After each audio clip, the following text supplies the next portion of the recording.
welcome back to the channel. This is Asna Khan and hope you all are doing well. Yes, today we'll do the part 4 of chapter number 1 of geography, resource and development. अभी तक आपने resources के बारे में पढ़ा है कि resources किस टाइप की होती हैं, कैसी होती हैं. अभी हम क्या पढ़ने वाले हैं? Land resources. ठीक है, this is also a part of this chapter only. And again I am saying, repeating this thing कि अगर चैनल सब्सक्राइब नहीं करा है सब्सक्राइब कर लीजिए. And always like the video and also make comments. Okay, now what are land resources? We live on land. हम ज़मीन पर रहते हैं. We perform our economic activities.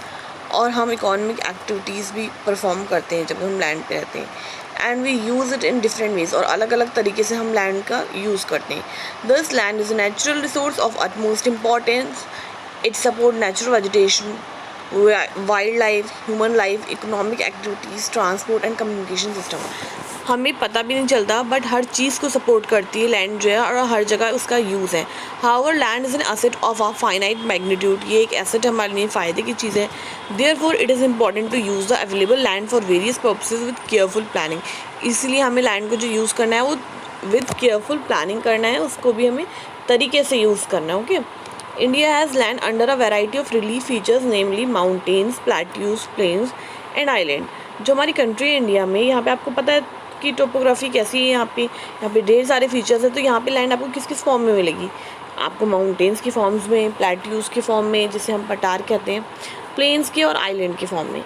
About 43% of the land area is plain which provides facility for agriculture. और agriculture हमेशा plain land पर होता है. And industry. Mountain account for 30% of the total surface area. Mountains कितने area में? 30%. Ensure perennial flow of some river, provide facility for tourism and ecological aspects. तो mountains हमें क्या देते हैं? तो ये क्या करते हैं, कई बार जो आपने देखा होगा फ्लो जो होता है, perennial flow, top to rivers जो पानी आता है, झरने वगैरह होते हैं. टूरिज्म की फैसिलिटी हमें माउंटेन से मिलती है और इकोलॉजिकल आस्पेक्ट्स पे भी ध्यान रखता है. About 27% of the area of the country is the plateau region. और जो 27% एरिया है वो कैसा है? वो प्लेट्यू के फॉर्म में.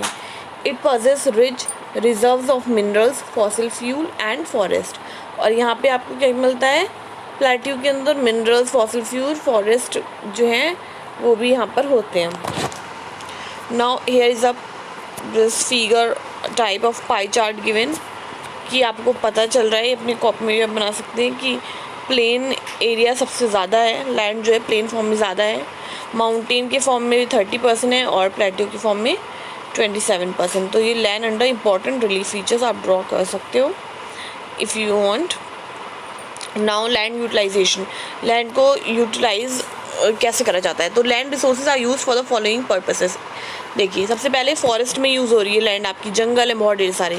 Land not available for cultivation. और एक ऐसी लैंड जो कल्टीवेशन के लिए अवेलेबल नहीं है प्लेन्स में, यानी बैरन एंड वेस्ट लैंड. तो ये दो टाइप की होगी, या तो ये बंजर ज़मीन होगी या ख़राब होगी. Land put to non agriculture uses. कई बार क्या होता है, लैंड को नॉन एग्रीकल्चर यूजेस यानी एग्रीकल्चर से हट के और काम हो रहे हैं, वहाँ पे बिल्डिंग्स बनी हुई हैं, रोड बने हुए हैं, फैक्ट्रीज बनी हुई हैं. तो ये भी क्या होगा? तो ये भी land not available for cultivation है, क्योंकि कल्टीवेशन नहीं हो रहा है यहाँ पे. Now other uncultivated land excluding fallow land. मतलब फैलो लैंड के अलावा कौन सी अनकल्टिवेटेड लैंड होती है? Let's see. तो permanent pastures and grazing land, यानी जहाँ पर हमेशा आपको मतलब जो एनिमल्स होते हैं वो भी चराए जाते हैं, वो चारा खाते हैं, तो वो पैस्चर्स और ग्रेजिंग लैंड कहते हैं. यानी यहाँ पर भी एग्रीकल्चर नहीं हो रहा है. Now land under miscellaneous tree crops, groves not included in net sown area. और या फिर ऐसे ट्रीज क्रॉप वहाँ पर उगाए गए हैं या वहाँ पर हैं जो कि आपके नेट सोन एरिया में नहीं आते. Now C is culturable waste land left uncultivated for more than 5 agriculture years. अच्छा, कल्चरेबल वेस्टलैंड वो होती है बच्चों जहाँ पे 5 साल से कोई भी चीज़ उगाई नहीं गई हो.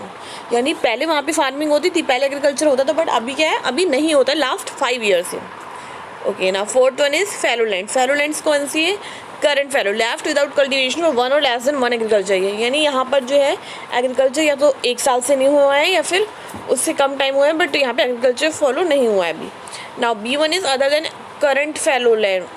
फैलो यानी left uncultivated for the past 1 to 5 agriculture years. Okay तो ये ज़मीन जो है ये 1 ईयर से ज़्यादा हो गया इसको यहाँ पे एग्रीकल्चर नहीं हुआ है, बट 5 ईयर्स से कम हुआ है, ठीक है। तो क्या है ये आपका left uncultivated for the past 1 to 5 agriculture years. Now 5th is net sown area. Now this is the agriculture land. Area sown more than once in an agriculture year plus net sown area is known as gross cropped area. इसे gross cropped area भी कहते हैं। यहाँ पर जो है यहाँ पर एग्रीकल्चर फॉलो होता है, कई बार एक ही क्रॉप, कई बार साल में 2 बार यहाँ पर जो है एग्रीकल्चर प्रोसेस फॉलो होता है। तो आपने ये लैंड यूटिलाइजेशन भी देख लिया, remember all the points. Now land use pattern in India. अब इंडिया में क्या पैटर्न है, तो the use of land is determined by both by physical factors such as topography, climate, soil type, as well as human factors such as population density, technological capability and cultural and traditional sector. कह रहे हैं भाई कि जो use होता है land का वो इन चीज़ों के ऊपर डिपेंड करता है कि वहाँ इंडिया के हमारे फिजिकल फैक्टर्स कैसे हैं, ठीक है, वहाँ क्लाइमेट, सॉइल कैसी है, टोपोग्राफी कैसी है, और फिर ह्यूमन फैक्टर कैसे हैं, पॉपुलेशन कम है, ज़्यादा है, पास में रहती है, दूर दूर रहती है, टेक्नोलॉजी कैसी हमारे पास अवेलेबल है, कल्चर और ट्रेडिशन कैसे फॉलो होते हैं, ये सारी चीज़ें इफेक्ट करती हैं कि आप लैंड को कैसे यूज़ करने वाले हो। तो total geographical area of land India is 3.28 million square kilometre, यानी जो टोटल जोग्राफिकल एरिया है इंडिया का वो कितना है, 3.28 million square kilometer. Okay, land use data however is available only for 93% of the total geographical area because the land use reporting for most of the northeast state except Assam has not been done fully. Okay, now Assam has not been done fully, मतलब moreover some areas of Jammu and Kashmir occupied by Pakistan and China have also not been surveyed. यानी कुछ चीज़ें जो हैं वो सर्वे ठीक से नहीं हुई है। तो यही कह रहे हैं कि भाई टोटल जोग्राफिकल एरिया इंडिया का 3.28 मिलियन स्क्वायर किलोमीटर है, और जो लैंड यूज़ डेटा है वो क्या दिखा रहा है, वो सिर्फ 93% का दिखा रहा है, क्योंकि कुछ जो है एरिया हम कवर नहीं कर पाए। Okay, now you can see this pie chart also. आपको जो ये फर्स्ट पाई चार्ट दिया गया है ये 1862 ईयर 61 का है, और फिर 2008-2009 का है। डिफरेंसेस आप अपने आप जो है इसको देख सकते हैं कि क्या डिफरेंसेस हैं, बताया गया है, और अच्छे से कंपेयर करिए क्या चेंजेस आए हमारे लैंड यूज़ पैटर्न के अंदर।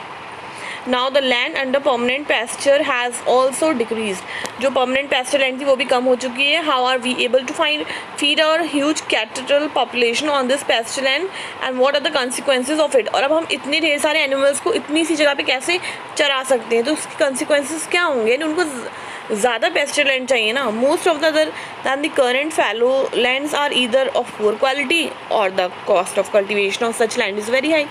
क्या कह रहे हैं, बहुत सी जो अदर मतलब फेरो लैंड्स हैं, या तो उनकी क्वालिटी बहुत बेकार है या फिर उनकी प्राइस बहुत हाई है अगर आप उनको यूज़ करना चाहते हैं कल्टिवेशन के लिए। Hence these lands are cultivated once or twice in about 2 to 3 years. तो वही बात है, 2 से 3 साल के अंदर 1 या 2 बार इसके अंदर एग्रीकल्चर फॉलो हो रहा है। And if these are included in the net sown area then the percentage of NSA in India comes to about 54% of the total reporting area. अगर ये NSA के अंदर आ जाती है नेट सोन एरिया के अंदर, तो फिर क्या होगा, फिर 54% हो जाएगा। The pattern of net sown area varies greatly from one state to another. और ये जो नेट सोन एरिया का पैटर्न है ये भी भाई वेरी करता है स्टेट से, ठीक है, हर स्टेट में अलग है। It is over 80% of the total area in Punjab and Haryana and less than 10% इन अरुणाचल प्रदेश। यानी हरियाणा पंजाब में 80% ज़मीन के ऊपर जो है वो सिर्फ एग्रीकल्चर होता है, और वहीं अगर हम अरुणाचल प्रदेश की बात करें वहाँ पे सिर्फ 10% ज़मीन पे होता है। मिजोरम, मणिपुर एंड अंडमान एंड निकोबार की भी सेम ही हालत है, 10% यूज़ हो रहा है। Now forest area in the country is far lower than the desired 33% of geographical area. अब फॉरेस्ट भी बिल्कुल कटते जा रहे हैं, खत्म होते जा रहे हैं, तो उनकी परसेंटेज 33% ही रह चुकी है।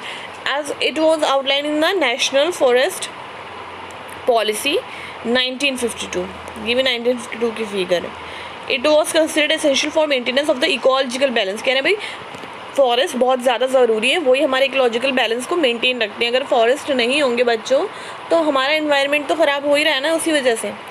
The livelihood of million of people who live on the fringe of these forest depend upon it. कितने लोग फॉरेस्ट के ऊपर डिपेंड है, फॉरेस्ट कितने लोगों को खाना देता है, कितने लोगों को वर्क देता है, आप समझ सकते हैं। एनिमल्स भी कितने डिपेंड है फॉरेस्ट के ऊपर। A part of the land is termed as waste land and land put to other non agriculture uses. अच्छा, लैंड का कुछ पार्ट है जिसको हम वेस्ट लैंड कहते हैं, मतलब जो एग्रीकल्चर की यूज़ में नहीं आ रहा है, कुछ और यूज़ हो रहा है। यानी waste land includes rocky, arid and desert area, यानी आप समझ जाओ बंजर ज़मीन या जहाँ पथरीला इलाका होता है, या फिर आपका ये पूरा डेजर्ट है, रेगिस्तान है। And land put to other non agriculture users, या फिर नॉन एग्रीकल्चर यूजर्स क्या हो जाएंगे आपके, इंक्लूड सेटलमेंट्स हो चुके हैं, वहाँ पे लोग रहने लगे हैं, रोड्स बन गए हैं, रेलवे बन गए हैं, इंडस्ट्रीज़ बन गई हैं। Continuous use of land over a long period of time without taking proper measure to conserve and manage it has resulted in land degradation। और क्या देखा गया है कि बहुत टाइम से लैंड को यूज़ तो बहुत बुरी तरीके से करा जा रहा है, बट उसके लिए अप्रोप्रिएट मेजर नहीं लिए गए, उसको कंजर्व करने की, बचाने की, उसकी हालत ठीक करने की कोशिश नहीं करी गई है। सिर्फ और सिर्फ एक्सप्लॉइटेशन हुआ है। इस वजह से लैंड कैसे होने लगी, डिग्रेड होने लगी, क्वालिटी में क्या होने लगा है, उसकी कमी आने लगी है। This in turn has serious repercussions on society and the environment. इसका असर क्या हो रहा है कि भाई वो लैंड किससे बदला दे रही है, भाई अगर आप उसको अच्छे से नहीं रखोगे तो वो आपको ही परेशान करेगी, यानी वही इकोलॉजिकली बैलेंस नहीं होगा। तो रिपरकशंस किसके ऊपर आ रहे हैं, सोसाइटी और एनवायरनमेंट के ऊपर इसका असर आ रहा है। आप देखते हो जंगल कटने की वजह से कितनी बार होता है, एनिमल्स रोड पर आ जाते हैं, लोगों के घर में घुस जा रहे हैं, ठीक है, और उनको हार्म पहुंचा रहे हैं क्योंकि उनका घर है, उनका घर आप एक्सप्लॉइट करा जा रहे हैं। तो ऐसी बहुत सी चीज़ें हम आगे डिस्कस करेंगे नेक्स्ट टॉपिक में, land degradation and conservation measures, कि लैंड डिग्रेडेशन को क्या है, कैसे हो रहा है, कैसे रोका जा सकता है, कैसे कंजर्व कर सकते हैं हम। आई होप आज का सेशन आपको अच्छे से समझ में आया होगा। तो मैं आज का सेशन यहीं पे रखती हूँ और मैं रिपीट करूँगी अगेन कि अगर आपने वीडियो को लाइक नहीं करा है, do like the video, subscribe the channel and also you can share with your friends. Okay, now we'll meet in the next session. Till then, take care, bye bye.